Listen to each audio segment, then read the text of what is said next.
quem dizem os homens ser o filho do homem? E ele disse: uns João Batista, outros Elias, outros Jeremias, ou um dos profetas. E disse-lhe ele: e vós, quem dizeis que eu sou? E Simão Pedro respondendo disse: tu és o Cristo, filho do Deus vivo. E Jesus respondeu dizendo: bem-aventurado és tu, Simão Barjonas, porque não foi carne e sangue que tu revelou, mas meu Pai que está no céu. Pois também eu te digo que tu és Pedro, e sobre esta pedra edificarei a minha igreja, e as portas do inferno não prevalecerão contra ela. E eu te darei a chave do reino dos céus, e tudo que ligares na terra será ligado nos céus, e tudo que desligares na terra será desligado no céu. Então mandou aos seus discípulos que ninguém dissessem que ele era Cristo. Desde então começou Jesus a mostrar aos seus discípulos que convinha ir a Jerusalém e padecer muito dos anciãos e dos principais dos sacerdotes e dos escribas, e ser morto e ressuscitar ao terceiro dia. E Pedro, tomando-o de parte, começou a repreendê-lo, dizendo: Senhor, tem compaixão de ti, de modo nenhum te acontecerá isso. Jesus, porém, voltando-se a Pedro, disse: para trás de mim, Satanás, que me serve de escândalo, porque não compreendeis as coisas que são de Deus, mas só as que são dos homens. Oremos.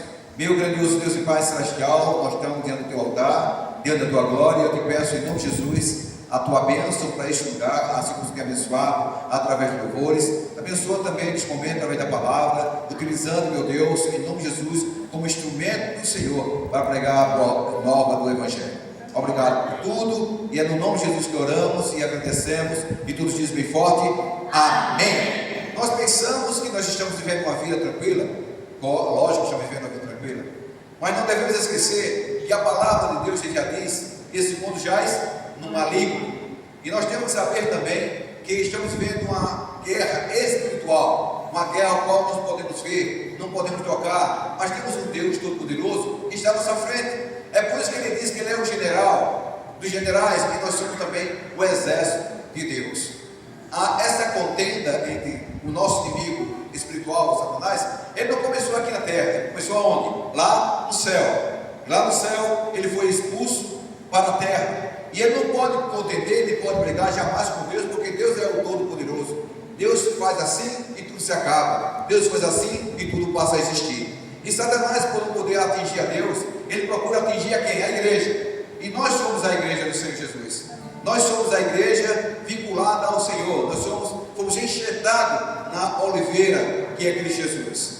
Certa vez uma das irmãs me procurou e disse: pastor, todas as quarta-feiras o senhor já vindo para cá e chega aqui e não tem quase ninguém. Por que o senhor não, no dia de quarta-feira, o senhor fecha as portas da igreja e que não tenha mais culto no dia de quarta-feira? Eu respondi: minha amada, essa é a vontade de Satanás, não é a vontade de Deus, é a vontade de Satanás que a igreja seja fechada. Mas nós sabemos tudo isso, mas muitas das vezes nós estamos contribuindo para que a igreja, que eu falo, que somos nós, seja fechada no conhecimento, seja fechada no entendimento. E também o templo do Senhor, o templo do Senhor, o qual nos concedeu para que a igreja esteja reunida. E algumas igrejas têm fechado porque essa é a vontade do nosso inimigo, ver a igreja fechada. Então nós, que somos a igreja do Senhor, não venhamos permitir isso, que as portas do inferno não prevalecerão contra a igreja de Jesus. A igreja sempre estará avançando, sempre estará construindo, sempre estará evoluindo.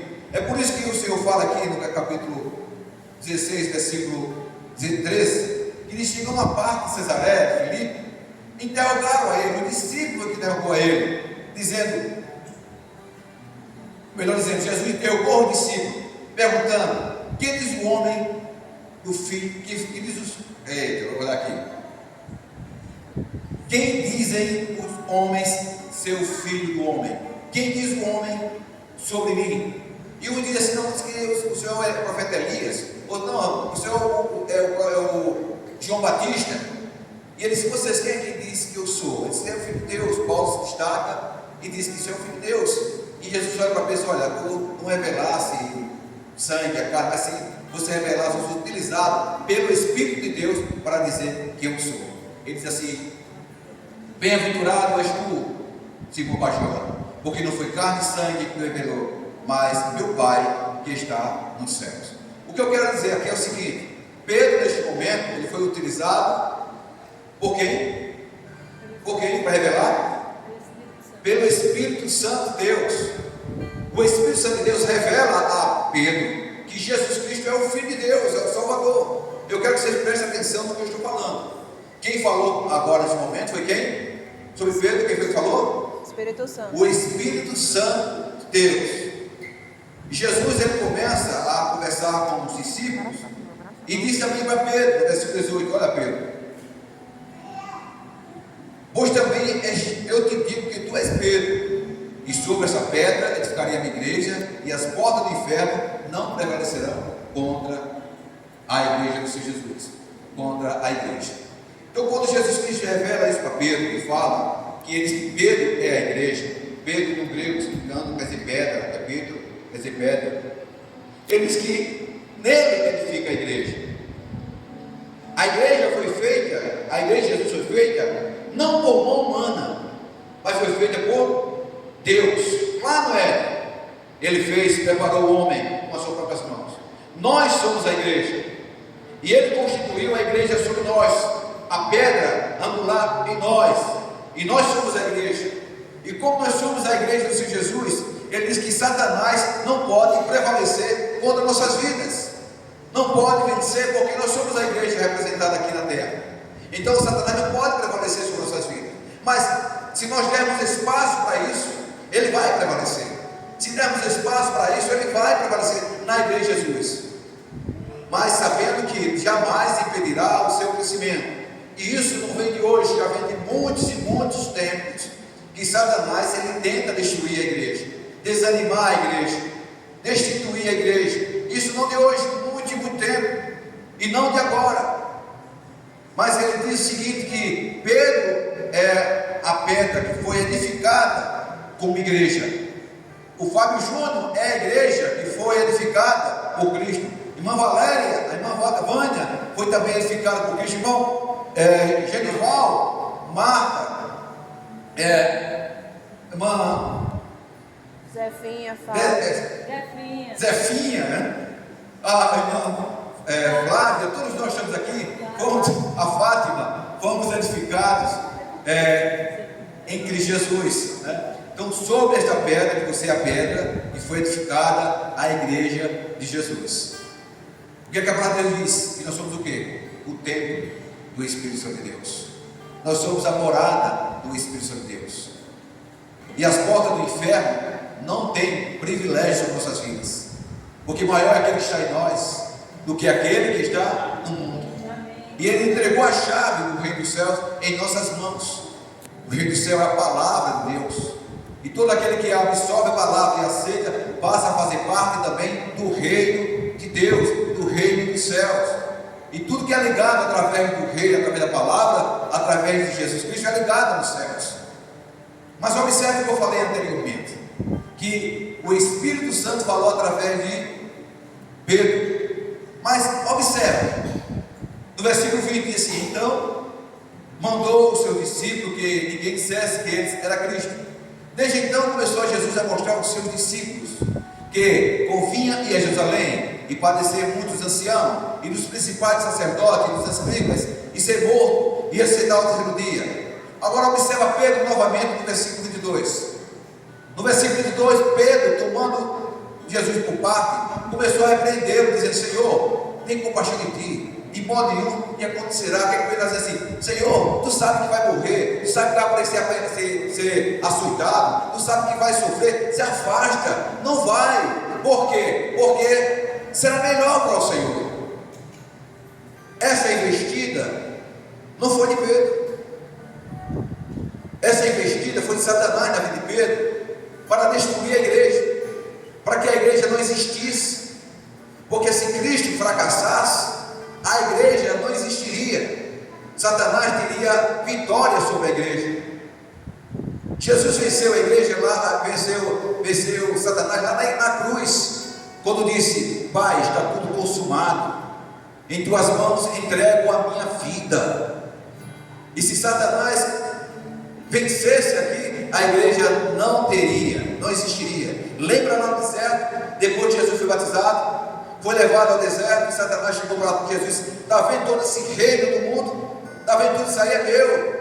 Se tu se prostrar, se ajoelhar e me adorar, eu te darei. E ele também está escrito: adorar somente a um, que é a Deus. Esse é o propósito do nosso inimigo: fechar a igreja, destruir a igreja. Mas as portas do inferno não prevalecerão contra a igreja de Jesus Cristo. Amém. Jesus está conosco todos os momentos. Observa que Jesus fala para ele, no versículo 3, aquele mesmo homem que o Espírito Santo, alguns minutos, algumas horas, tinha falado para ele.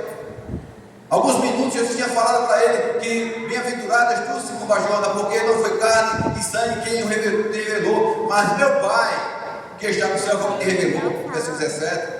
Mas no versículo 22, Jesus fala para ele: porém, voltando-se, disse Jesus a Pedro: para trás de mim, Satanás, que me serve de escândalo, porque não compreendi as coisas que são de Deus, mas só as que são dos homens. Naquele momento, Jesus estava repreendendo Satanás, estava utilizando Pedro. Estava utilizando Pedro naquele momento. Meu amado, minhas amadas, não se iludam, porque Satanás ele não desiste de querer destruir a igreja, de querer desanimar, de querer nos afastar, de colocarmos as coisas de Deus em último lugar, em último privilégio. Ele quer isso. Se nós não persistíssemos aqui na igreja, com certeza, dia de quarta-feira não haveria culto. Muitas vezes eu pessoalmente minha família, quando o Gabriel nem estava aqui conosco, ficávamos aqui junto da família, alguns que vinham, o Fábio Júnior, Alice e a irmã Zefinha, alguns outros às vezes não vinham e ficávamos aqui fazendo culto, crendo que a palavra de Deus estava sendo anunciada, e para às vezes, né, o Fábio Júnior, até para nos dar alegria de pregar a palavra, não pregar porque tem a vizinhança, não tem ninguém aqui, mas pelo menos a vizinhança vai ouvir. Quantas vezes aconteceu esse fato? Nós não desistimos, porque nós cremos que a porta do inferno não prevalece, não ganha, não vence sobre a igreja de Jesus. A igreja, meu amado, do Senhor Jesus é mais importante entidade que existe na terra, que existe na face da terra. E nós devemos sempre perguntar para nós mesmos: para que existe a igreja? Para que existe a igreja, o templo do Senhor? Porque a igreja do Senhor ela compreende todos os salvos e redimidos. Nela estão. A igreja se reúne todos os salvos e redimidos em Cristo Jesus, que através da palavra de Cristo foram libertos do pecado, aceitando a Cristo Salvador, e alcançaram o direito de ser chamado filho de Deus, direito de desfrutar a vida eterna. Então a igreja existe para adorar a Deus. Nós somos a igreja. Eu não estou falando do templo, estou falando da igreja. A igreja existe para adorar a Deus em espírito e em verdade, buscar viver uma vida de santidade, buscar uma vida fora da mentira, e lembrar que esse momento, dentro do templo, a igreja está reunida para glorificar, exaltar esse Deus morador, esse Deus maravilhoso. Esse é o dever primário de todo ser humano, é adorar a Deus em espírito e em verdade.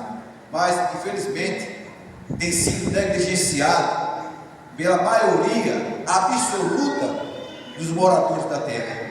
Não estão adorando a Deus em espírito e em verdade. Estão adorando apenas de lábios, de boca para fora, mas de dentro para dentro, de dentro para fora. Então a igreja existe para adorar a Deus em espírito e verdade.